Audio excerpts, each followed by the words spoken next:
Hi there. What is up? It's Keith. It's plugged on, and I got a haircut. So, I look different, obviously.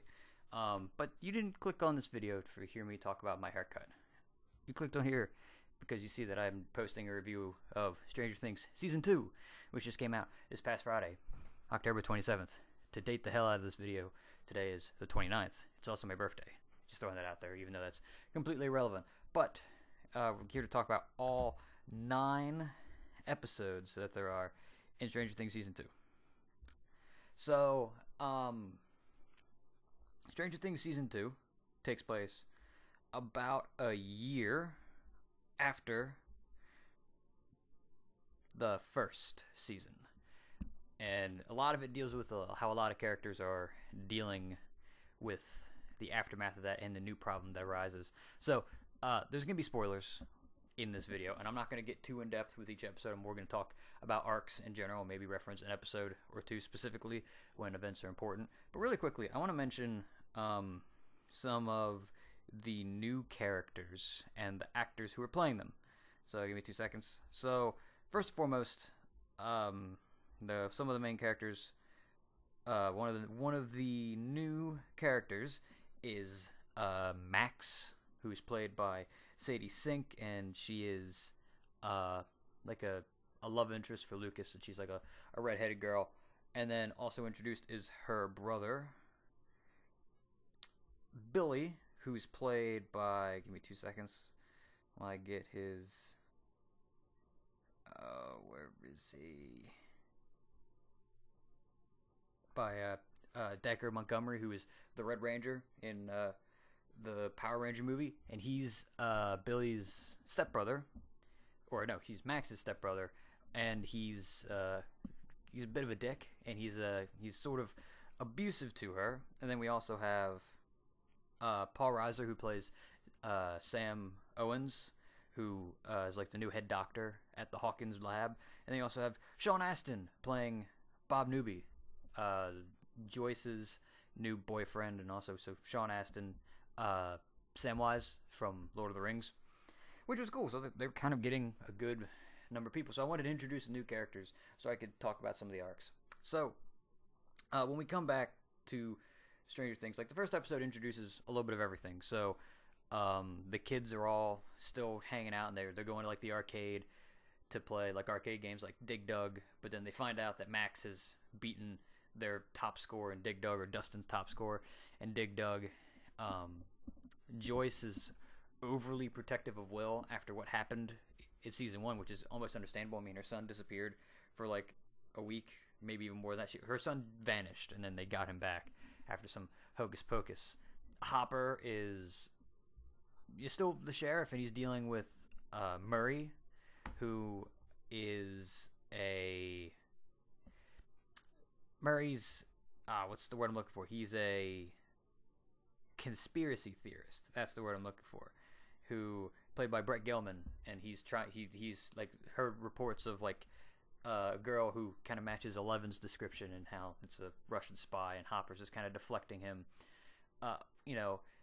While this is going on, both Nancy and Steve are still together, and they have regular dinners with Barb's parents. Barb, who was killed off in season 1, and because they feel guilty, and over the course of one of the dinners where they're eating KFC, which is funny product placement, Barb's parents mentioned that they hired Murray as a private investigator to try to find out what happened to Barb, and it kind of sets Nancy on an emotional guilt trip, which we'll explain a little bit more later. And it kind of turns out with Will, he's kind of almost having flashbacks or something. He keeps seeing himself ending up in the Upside Down, and he sees this giant creature that looks like it's got like 6 legs. It's the one that's in all the trailers, and it's terrified him. And they keep going to the labs, and they convince him that it's PTSD and that he's just experiencing things, but he kind of doesn't feel that way. And he has a couple episodes over the course of the whole series, but you also find out he's sort of a pariah in the town, because in Hawkins, because he was dead and they had a funeral for him, but they call him Zombie Boy. So eventually all the storylines do converge, but at the end of the first episode you find out that 11 is alive, and she's in Hawkins, but she's being kept hidden and living with Hopper in the middle of the woods. He's kind of like acting as her father. So I'm going to kind of do a couple of storylines, so I'm going to bounce it. So with everything, let's do Nancy and Jonathan. So Nancy and Jonathan are still close, really close, but she's still dating Steve. And Nancy tries to convince Jonathan to go to a Halloween party. And at first he's reluctant because he's not that kind of person, but eventually he relents and he ends up going. And this party's after the dinner with Barb's parents. And so Nancy's being guilt-ridden. She gets completely wasted, and Steve tries to stop her. Steve, who's a much better person than he was in season 1, and when he goes to help her clean a drink that she spilled on herself, she basically comes out how everything's bullshit, even their relationship. And so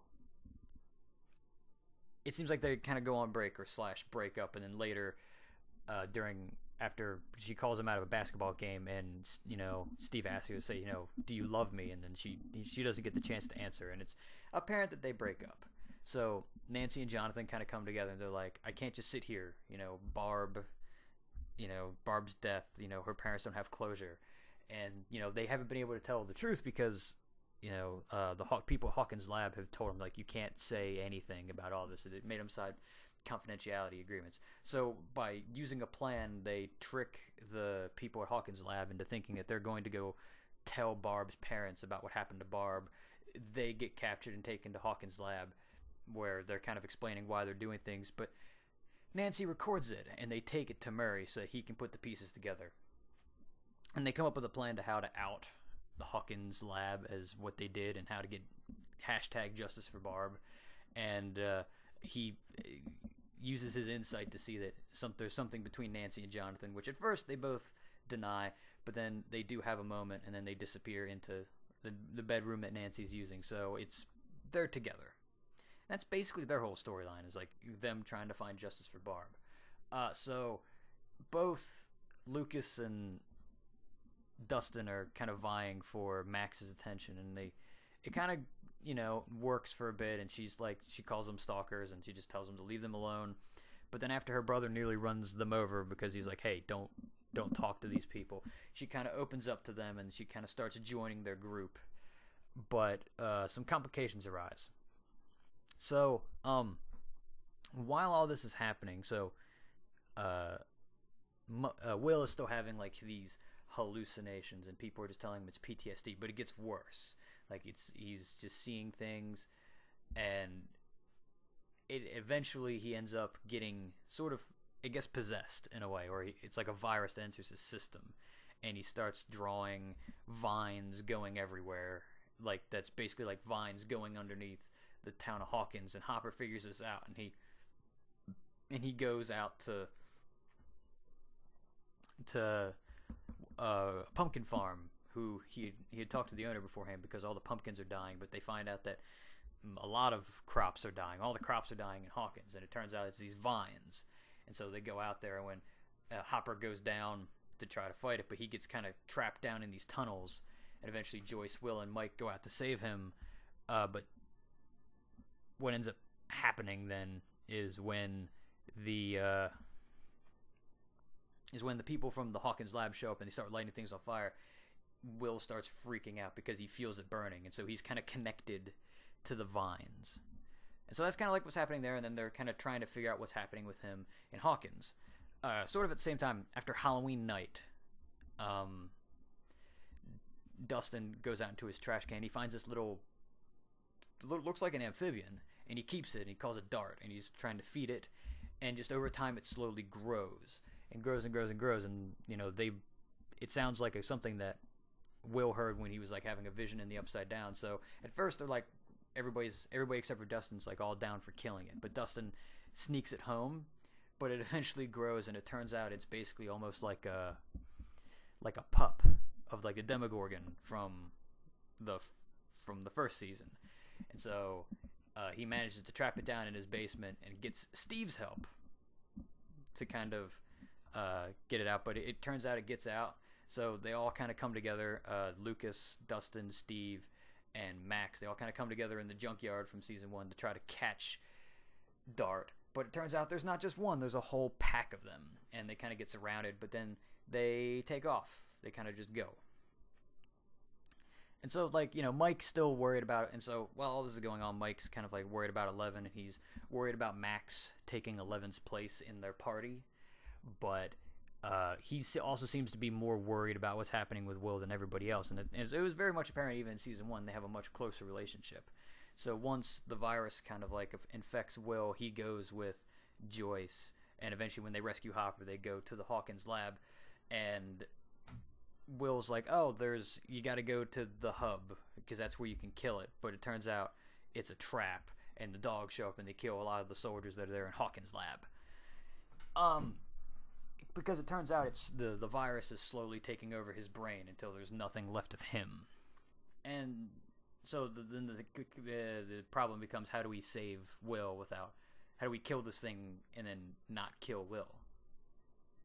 I know this is kind of jumping around a lot, but so while this is going on, so Eleven's being kept in the cabin with Hopper, and a couple times, like especially on Halloween night, Hopper doesn't show up on time, and she ends up leaving, and then Hopper gets kind of mad. He's like, "Oh, did you go see Will?" And he goes, "You can't leave," and they get into a pretty big fight, and then when Hopper falls into the tunnels underneath Hawkins, right around that time, 11 finds out case files where she finds out her mom's identity and finds out that her mom is still alive despite Hopper telling her she's dead.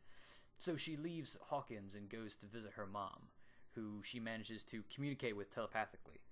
It seems that ever since Season 1, 11 can now, like, she doesn't have to get into a soundproof or a sense-proof chamber. She can just put a blindfold on and she can see things. So she visits her mom and then has a mental conversation with her. And she finds out she has a quote-unquote sister, which is just another girl who was kept at Hawkins at the same time.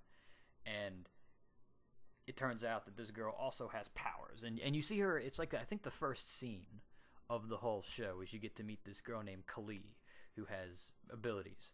So 11 goes to meet her, and it turns out, Kali's working with a bunch of other people, and they're basically criminals, but they're out to kill the people at Hawkins' lab. So, and Kali can trick people's mind into believing things that aren't there. So they go and they try to go kill this guy, but 11 can't do it because the guy has kids. And eventually she figures out, sure, Hawkins can't save me, but I can save them, because she sees Hopper and how they're, and Mike, and how they're experiencing right before the soldiers get eaten down there. So she goes back to Hawkins. So this is kind of where all the storylines converge. So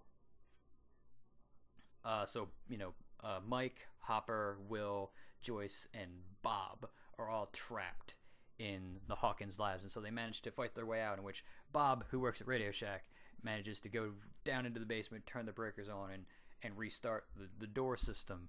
And he manages to get most of the way out before he's attacked by one of the Demodogs, is what they're called, or at least what Dustin calls them, and then he's killed. Right around that same time, that's when Steve and Jonathan and Nancy and everybody shows up. So they go back to Will's house, and they decide, well, Will knows how to kill this thing, so maybe if we put him in a spot where he doesn't know where he's at, we can figure this out. And they use another D&D analogy. They use the Mind Flayer, who is a being from another dimension, and he takes over people. And so when they get into there and they talk about some of the memories that they have with Will, because Mike, Hopper, Joyce, and Jonathan are in the shed that they've kind of blocked out all the sound and taken out everything. And he communicates with them in Morse code to close the gate. But then a phone rings in the house, and it alerts the dogs to where they're at. But 11 shows up and saves them. So then, and this is all, that's episode 8. So in the final episode, the group splits into a bunch of different groups. Steve, Max, Mike, Lucas, and Dustin stay at the house, whereas Jonathan, Nancy, and Joyce take Will up to Hopper and 11's cabin to try to burn the infection out of him, and whereas Hopper and 11 go back to Hawkins' lab to try to stop things there, in which they apologize to each other while they're in there. At the house, Billy shows up because he's tracked his sister, who would run away earlier in the day, to Will's house, and gets in a fight with Steve. But then Max stands up for herself and stabs him with like a sedative, and then like threatens him with the bat from season with the nails in it from season 1, and then he passes out, and so they take his car to the pumpkin field where Hopper dug in, and their plan is, well, we can make it easier for Hopper and 11 to get into the labs if we set fire to some of the vines, and then the dogs will come towards us, which they do. At the same time, they turn up all the heat, and they have like a bunch of heaters and a fireplace on in the cabin, and Will's like, yelling, let me go, it hurts. And then as he's trying to choke his mom and Jonathan's trying to get him off, Nancy kind of like just hits him with a hot iron, and it's enough to cause the infection to kind of just fly out of him, and then he's saved and he's alive, which is nice. And then it kind of finally ends up, Hopper and 11 make it down to the gate, and using the memory of what happened to her in the labs, and also like what happened to her mom and things like that. 11 manages to close the gate and just shut the mind flayer into the Upside Down, thus saving the day. And then things kind of wrap up with at the dance that Mike had invited 11 to in season 1, and so Max and Lucas go, and then they have like a kiss. It becomes apparent that Nancy and Jonathan are together. Steve drops off Dustin after giving him tips on how to make his hair look better, and after Dustin's kind of turned down by a bunch of girls, Nancy goes up and dances with him.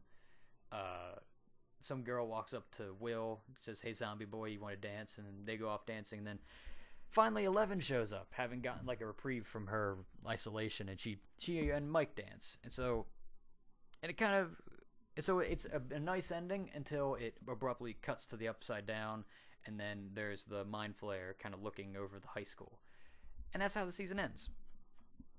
So I think they did a lot of good stuff. I think, I was very much a person who was like, why aren't Nancy and Jonathan together at the end of season 1? And I guess they rectified that. And I think it works better here because you can see that, they're more like-minded, and that it kind of plays towards Nancy's character. Everybody was so willing to just pretend that everything was okay, and everything was the way that it was. So going back with Steve makes sense, but then he's not as guilt-ridden as she is, and Jonathan understands that guilt because he couldn't save his brother, and so that's kind of how they come together. And Steve has great character development. I mean, again, he was the worst character in season 1, and then he basically becomes like almost like the dad of all the kids. It's a great line when him and Nancy, right before Nancy goes off with Jonathan and Joyce to go try to save Will, he's like, yeah, I might be a pretty shitty boyfriend, but I think I'm a pretty I think I'm a damn good babysitter, because he spends much of the later half of the season just with like Dustin and Lucas and them. I like Hopper and 11's relationship. It's so nice because you know about his daughter in season 1, and he's trying to cultivate that, but at the same time he feels like he just destroys everything. But then again, him and 11 come back together, and they make nice. And the actor who plays Will, give me 2 seconds while I look up his name. Oh, it's in here. Where is it? Oh, Will Byers.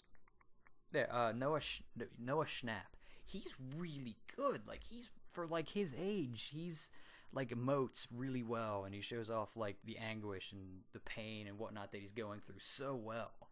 And he's like, they're all like 12 or 13. They're all super young, and it's really nice. And I mean, Millie Brown's always good. Finn Wolfhard, Mike, is also really good. I mean, just like, this might be one of the best casts ever. Like, the characters are all really good at portraying what they're doing. And it's of course, it could be a little while before, if there is another season, because, all the actors are in hot demand right now. The only other thing is, like, I like how, after season 1, I was like, how are they going to do another season? But they kind of managed to make it. They took the situation from season 1 and said, this is just a small part of a bigger problem, which I like, and which technically, since they didn't kill the Mind Flayer, if there is a season 3, I guess that's going to be, I mean, if the last shot's any indication, that's going to be the big bad of the final season, of the season is going to be a Mind Flayer, in which the directors or the showrunners have said that they imagined it as like 4 seasons, but they're going to end it when they think it should end. And I mean, it does. Besides that last shot, it does end rather nicely with season 2. I just hope they don't. Again, I hope this is a show that they don't like try to just ram it down our throats. They do what it needs to do, and then it's done. Which I'd love more Stranger Things. So yeah, let me know what you think of Stranger Things season 2. Definitely watch it if you have Netflix and you have not seen Stranger Things. Probably even more so than anything else TV wise. What are you doing? Because even though I think season 2 isn't as good as season 1, just because season 1 was just such a sleeper hit, I think it's just about as good, and it's still better than most things on TV. So definitely go and give it a watch. Check out any of the other videos on the channel. I mean, we've been reviewing a lot of new stuff like Trivium. We reviewed a new Trivium album. There should be a list of the top 10 Trivium songs coming out. With like Thor coming out next week and Justice League like a week or two after that, there'll be a lot of more movie reviews coming out. And yeah, thanks for watching, and I'll see you guys later.